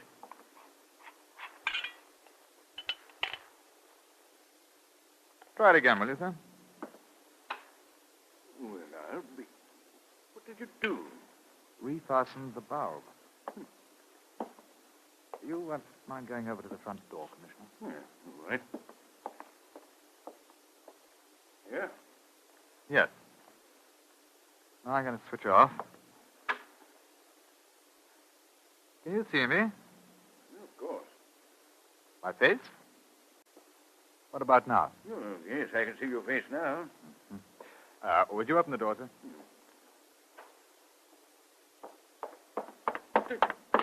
Oh, it's the devil. No, it's all right, sir. I'm just trying something. You see, if Mrs. Calendar had come in and had not been able to see the man's face, he must have been standing quite a distance away from her. But she said that the electric light wouldn't work. Yes, that's right. Well, sir, the light is at least 6 feet inside the doorway. Now, that means she must have walked toward the man, tried the light, and still not attempted to run when he came at her. By then, she would have seen his face. Almost as though she knew the man. Possibly, sir. Oh, Moffat, did you find anything? The back door was open, sir. Unlocked anyway. That's odd. Any sign of tampering with the lock? No, sir. Where did it lead to, the back door? The garden, sir. Oh. Any alleyway leading to the front of the house? No, sir. It's walled in all around. Footprints in the garden? Quite a few, sir. You can see where he went over the back wall. Right. You get casts of them, and then I want the doorknob dusted for prints and this light globe here. Right, sir. At the moment, there was nothing to do until we received the results of the footprint and fingerprint tests. Commissioner Harkness and I returned to the yard. We had a bite of supper, and then we waited in my office. At 8 o'clock, Moffat brought in the information. All nice and clean, sir. Can't tell much by the fingerprints, but the shoe casts are pretty good. Size 10, man about 5'11", approximately 13 stone. Both shoes in good condition, probably expensive. May have an old wound or a break in his left leg. Right impression is a bit heavier. The man will have a slight limp. It's all right, Dr. Reed. I feel much better. You shouldn't see anybody tonight. It'll only take a moment or two, Doctor. Very well. Mrs. Callender, your husband said that you knew who killed him. But we've already... Yes, let us assume that you do know something which to you is unimportant, but your husband's killer has a death warrant. Is that why someone tried to kill me this afternoon? We'll assume that is the reason. Now, when you came in the door after shopping, did you see the man standing in the hall immediately? No, I don't think so. Not immediately. You walked to where the light switch was. Yes, I tried to turn it on. And then you saw the man, Yes, but not his face. that's right. It was then about 5:45. I suppose so. I'm not sure. It wasn't totally dark outside. No, but it was dark in the hall. There's a window in the hall, isn't Yes, it? So a trace of light could come through. it was dark. That's all I can tell you. Mrs. Callender, would you object if I took your fingerprints? Why? You don't think that... Do you mind? Inspector, this is going too far. One or two questions, perhaps. Mrs. Callender is my patient. I can't allow you to I'm question. sure that Mrs. Callender wants to find the murderer of her husband, Doctor. May I have your prints, Mrs. Callender? Yes, if you must. Thank you. Right, Martin. Just relax your hand, madam. Thank you. Index and thumb will be enough, Moffat. Both hands. Right, sir. Thank you. I can wipe your hands on this. Here you are, sir. Thank you. You got the set we took from the light globe? Yes, sir. Here you are. A magnifying glass? Yes, sir. Now, Mrs. Callender, would you mind explaining why you unfastened the light globe in the hall? I didn't. Why should I do such a thing? That's what I want to know. Yours are the only prints on it. Oh, Inspector, what nonsense. The intruder had worn gloves, you know perfectly well. Yes, Doc, that's quite right. Well, then why are you Dr. question- Reed, do you know why Mr. Callender died? Of course. Poison. That's why I called the police. It was Asiatic cholera. What? Not at all. Mrs. Callender, would you know anything about that? No. Oh, no. Well, the man we're looking for is 5'11". He weighs 13 stone, and he has a slight limp in the left leg. Just a moment. Mrs. Callender, didn't I meet your husband's partner, Denning, isn't it? Yes, but they were very good friends. I'm sure No. He's a chap who's an amateur biologist. I remember now. He limps, too. It couldn't be. I think it could be, Mrs. Callender. I think we may find that somehow he obtained the cholera germs and gave them to your husband. No. And that you were both afraid of what the police would find out. So this afternoon, after I'd been to see him, he came over here and you arranged the scene of the attack together. But, Inspector, have you seen the wound? How bad is it, Doctor? Well, it was quite a heavy blow. How much easier to throw us off the track, then? We can prove that Denning is the man who was here. I think it'll be his prints we found on the back door. Don't move. Stay exactly where you are. Speak of the devil, Mr. Denning. You've saved us a great deal of trouble. Get out of the bed, Myra. We're leaving. I told you not to come over tonight. Take a chance. See, White? Come on. Put down your gun, Denning. Not enough, Lee. All right. Muppet. That's enough. Stand still. Only be sure there's no one behind you, Mr. Denning. Much safer. Well, I think we can all go now. Denning and Mrs. Callender were formally charged with murder. At the trial, it was proved that there had been no question of a divorce. That was a story which both Denning and the woman had contrived. The motive was very simple: insurance and what the defendants called love. We never did learn how Denning obtained the cholera germs, but a test tube was found in his miniature laboratory. It contained a culture of his lethal weapon. Mrs. Callender received a life sentence. Denning was hanged. Pursuit. And the pursuit is over.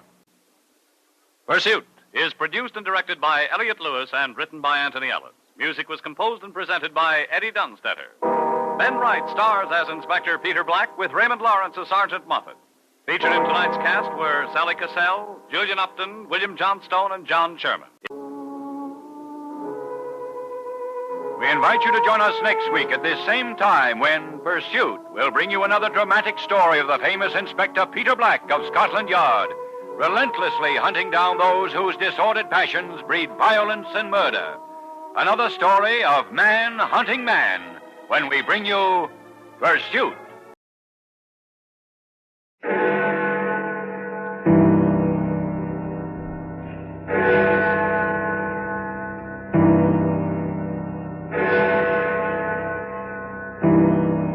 And now, Pursuit.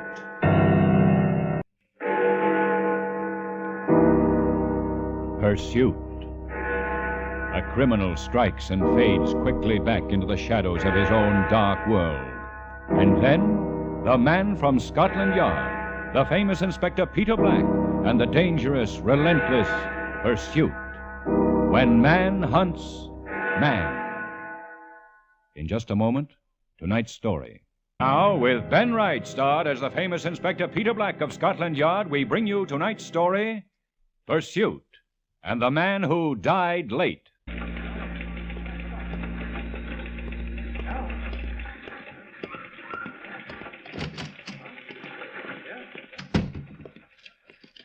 Hello, Moffat. Oh, good afternoon, sir. I was just putting some papers in the file. Nice wedding? No, ghastly. The mother-in-law cried, the father-in-law scowled. Any of these letters important? No, sir. Oh, that one's from the RAC. Your subscription is due. Oh, why the devil don't they send it to my home? I think, sir, you asked them to forward it to the yard. Oh, did I? No, all right. Oh, blast those rates. They seem to go up every year. You know, it's more than a man can afford to keep a car these days. And that's a fact, sir. There's a message from Dr. Bishop, sir. He'd like you to give him a ring. Bishop? You know, there was a little chap at the church who reminded me of Bishop. It turned out to be Lord Bagley. You know, Bagley's liver beans. Oh, yeah. Yes, exactly. Oh, now let's see what the dear old gizzard merchant wants. Where's the honeymoon going to be, sir? Oh, France. He's going to spend his time rowing up and down the Seine. That'll be nice for his wife, sir. Won't it? This is Dr. Bishop speaking. Oh, hello, Doctor. Black here. Oh, Black, my dear fellow, how are you? Very well, thanks. How's your wife? Oh, doing quite nicely, thank you. Look here, would you mind coming down for a moment? I've got something terribly interesting to show you. Oh, well, I'm taking a holiday today. My brother's wedding. I say, how nice. All sorts of congratulations. He's the army chap, isn't he? Navy. Of course. But I do wish you'd pop in for a moment. I'm so afraid someone else will get it, and it's your sort of thing. Oh. Alive or dead? Dead. Amazingly dead. I've never seen anything like it. You must see.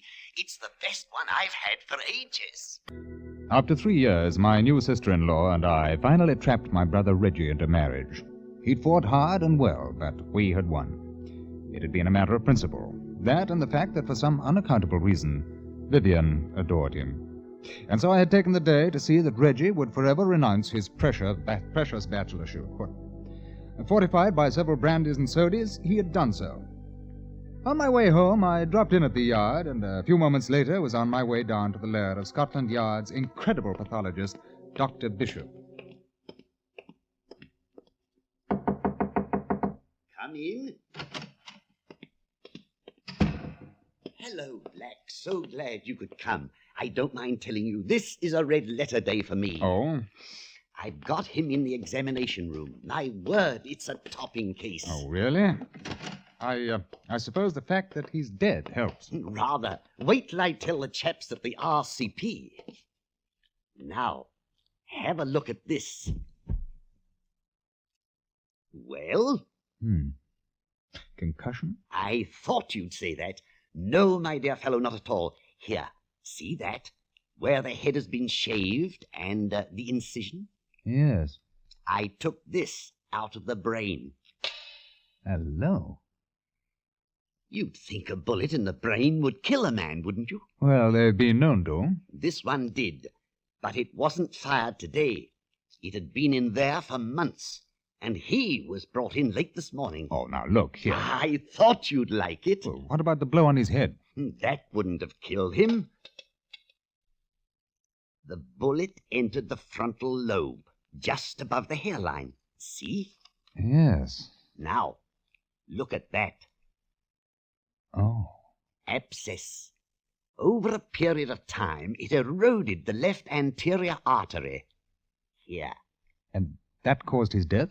Oh. Today? Yes. Infection. It had to happen sooner or later. It did. Is there any way of telling how long ago the man was shot? Not definitely, I'm afraid, but several months, I'm sure. Well, what about the blow on his head?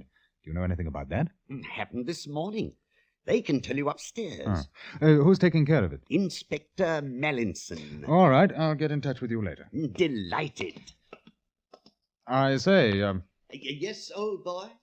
you couldn't be wrong about this, could you? My dear chap, rarely. Yes, quite.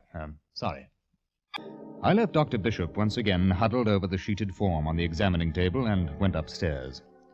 The last time I had worked with Mallinson was when an attempt was made to blow up the yard. We'd become quite friendly since then.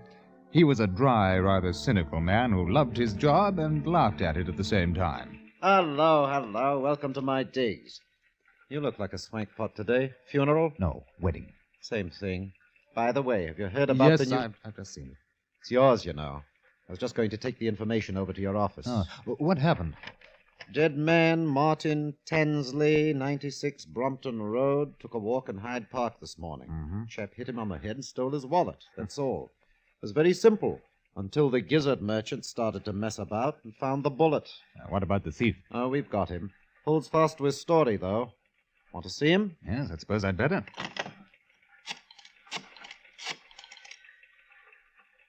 Hello, this is Inspector Mallinson speaking. Would you bring Thomas Boakes to my office, please? Thank you. Have the relatives been notified? Not yet.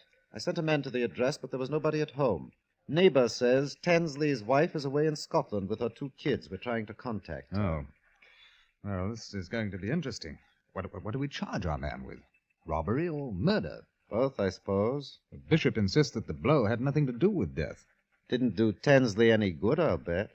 Well, then the point seems to be when was the bullet fired, how long ago, who did it, and why? I've always admired your methods, sir. You seem to get right to the heart of the thing. Well, now, Chucky. Sorry. Come in. Oh, come in, Boakes. This is Chief Inspector Black. He'd like to ask you some questions. I told you what happened. I didn't kill no one. Which, my nasty fellow, is a double negative, meaning you did kill someone. Possibly Martin Tansley, eh? I didn't kill no one. Your name is Thomas Boakes? Yes. For how long had you known the deceased? I never met the bloke in my whole life. Until this morning, what? You admit striking him down and robbing him in Hyde Park? Yes. Had you ever seen him before? No, never.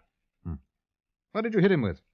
A cosh. It was a piece of solid rubber about a foot long. I see.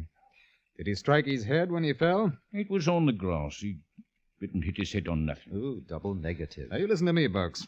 You're in serious trouble. The man you hit is dead. It wasn't me, did it? Think I don't know how to bash a bloke so he... Yes, I'm sure you do. What I want to know is, did he appear perfectly normal when you first saw him? Did he walk or behave as though he was ill? Nah. Looked all right to me. Too all right. That's why I coshed him. Have you ever carried a gun? What do you take me for? Of course not. I see. All right, Constable, you can take him back. That's all for the time being. It was fairly obvious that Thomas Boakes was telling the truth. His file in Criminal Record Office testified to a series of petty thefts and assaults, and we had no reason at the moment to believe that he would add murder to his craft. Therefore, we were faced with a unique situation. A man had been shot in the head. Exactly when, we did not know. He had lived for months with the bullet lodged in his brain. Was it an accident or murder? I felt that the answer to this and other questions could at least be answered in part by the dead man's wife, Ellen Tansley. 2 days later, she was located and informed of her husband's death. She returned immediately to London, and I interviewed her, soon after she had identified the body, at her home in Brompton Road. I don't believe you. He wasn't shot. That man who hit Martin killed him. For some reason, you want me to think something else, but I won't. Mrs. Tansley, we only want to find out the truth. We can't charge Boakes for something that we feel he didn't do. Now, if your husband was shot by accident, there's no need to be afraid to tell us. But he wasn't shot. He's never been shot. Why won't you believe me? You're asking me to believe that your husband was wounded in the head several months ago, and neither you nor he was aware of that fact? Why should I want to hide anything now? He's dead. You said, why should I want to hide anything now? Now, what did you mean by that? Nothing. Oh, I don't know what I mean. Please go away, please. Mrs. Tansley, I'm terribly sorry, but I must ask you once again. When was your husband shot? How did it happen? He wasn't. It never happened. He wasn't shot. You have lived together as man and wife during the past year without separation? Yes. And during that time, you state that he never received a bullet wound in his head? Never. I told you. There is no doubt in your mind that the man you identified at the yard is your husband. Yes, he is. Oh, stop it, please. How long have you been married? 15 years. Why don't you please? Mrs. Tansley, I'm afraid I must ask you to come with me. I'm not satisfied with your story. If you wish to telephone your solicitor, I suggest that you do so. At once. Now, the second act of Pursuit and the Man Who Died Late. I took Mrs. Tansley to the yard. Her statements were so unbelievable as to leave no other choice. I couldn't formally charge her with murder, since murder had not yet been proven, but at least we needed an opportunity to ascertain the date and manner of the attack on Martin Tansley. Here I met with no success. Her declarations were unswerving. I don't care anymore. I don't care what you do to me. There's nothing else I can say. Martin was never shot in the head. I don't own a gun. Neither of us ever did. You're making it all up. I know you are. That a man could walk about with a bullet in his brain was one thing, but that his wife would testify that she had no knowledge of such a fact, that seemed impossible. I left her to confer with her solicitor, Mr. Bernard Lockie, and sat with Moffat in my office. She must have done it, sir. Otherwise, why lie about it? I don't know, Moffat. I've got a horrible feeling that she's telling the truth. After what she's been saying?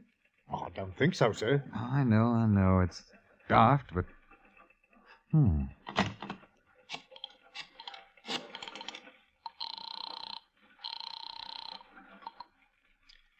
This is Dr. Bishop speaking. Oh, hello, Doctor. Black here. Hello. How's that lovely case turning out? I wish I knew. Look here, would you come up for a minute or two? The man's wife is here. I'm holding her for questioning. Good show. I don't know how you do it. I haven't done it. She insists that Tansley had never been shot, that it's ridiculous even to suggest it, because Tansley couldn't have hidden the fact even if he'd wanted to. What? Well, I have to assume that she's lying, but... I say, that's absolutely marvelous. It might have happened. Oh?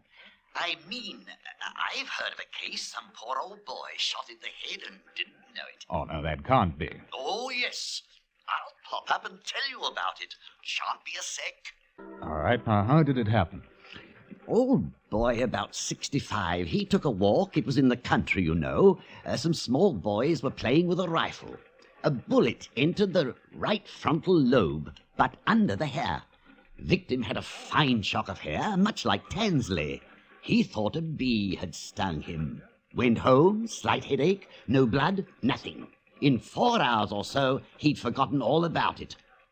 Died 7 months later. Just rolled over. Same thing. I'll be dashed. Moffat, ask Mrs. Tansley and Mr. Lockie to come in, would you? Right, sir. Mrs. Tansley? It might be, mightn't it? As a doctor, I'm never surprised at anything. One day I'll tell you I about... think this has gone far enough, Inspector. You know as well as I do that Mrs. Please, will you Tansley... sit down, Mr. Lockie? I believe you've met Dr. Bishop. How do you do? How do you do? Mrs. Tansley, as you know, you are not under arrest. There are just 1 or 2 more questions I must ask, and then you're free to leave. Hasn't she been through enough? I'm sorry. Now, Mrs. Tansley, you say that your husband was employed in an architectural capacity. Yes. Please, will you think very carefully before you answer? Can you recall that at any time on his return from the office he complained of a headache? An unusually severe headache? Possibly, madam. A slight lump or contusion under the hair. Here. Had he been fighting with anyone? Ellen, you'd better tell them everything. It has nothing to do with this. Martin's dead. Why bring it up again? The children... Because what you know may be the reason for his death. Yes, I suppose so. All right. Thank you, Mr. Lockie. My husband had been seeing another woman. When was that? about a year ago. He stopped seeing her? I found out, and he said he would stop because of the children. How long ago? A year ago. Oh.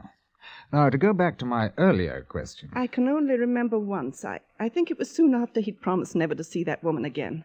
He came home. It was very late. He said he'd bumped his head. Ah. Here, possibly? I don't remember. It may have been. He was quite drunk. Did he tell you where he had been? No, but I knew. Oh. Well, then he continued to see this woman. I think so. I was never sure. Things were different after that. I didn't trust him. Yes, I'm sorry. Can you tell us, Mrs. Tansley, the woman's name? I don't know. I only knew there was someone else. Moffat, please. Yes, sir. Now, I must ask you to remember the date Chief as Inspector exactly Black's as office. possible. Detective Sergeant When your Martin husband returned home after bumping his head. I don't know. Last year, I think. Well, it can make a tremendous difference. repeat that? Will you try to remember exactly when? It was on a Saturday. I know because he'd promised to take the children to the zoo on Sunday. Oh, I see. Right, thanks very much. One moment, please. Yes, Moffat? Physical laboratory, sir. Report on the bullet. 25 caliber from an Italian-made gun. Bernadelli automatic. Right. Now go on, Mrs. Tansley. You said you knew it was a Saturday a year ago. Yes. September or October? The end of September, I think, or the beginning of October. I'm sorry. No, that's quite all right. You're being very helpful. Moffat, hand me the calendar, will you? Yes, sir. Here you are, sir. Thank you. Let's see. September 1950. Yes, the last Saturday in September was the 30th, and the first Saturday in October would have been the 7th. It was September. Then I remember now, because Martin didn't feel like writing out a check rent, which is due on the 2nd. I had to do it. Thank you very much, Mrs. Tansley. Now, please forgive me for bringing you here. I hope you understand. Policemen make mistakes, too. May I go now? Oh, yes. And if it will help, I may say that whoever shot your husband will be caught and dealt with. I can promise you that. It won't make much difference to the children, will it? They won't have their father anymore. At least he loved them.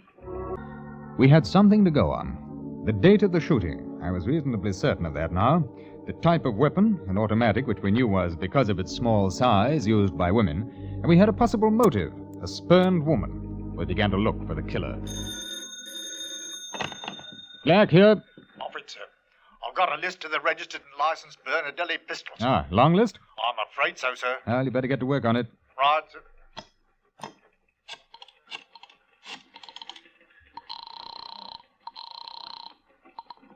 Inspector Mallinson? Oh, hello. Black speaking.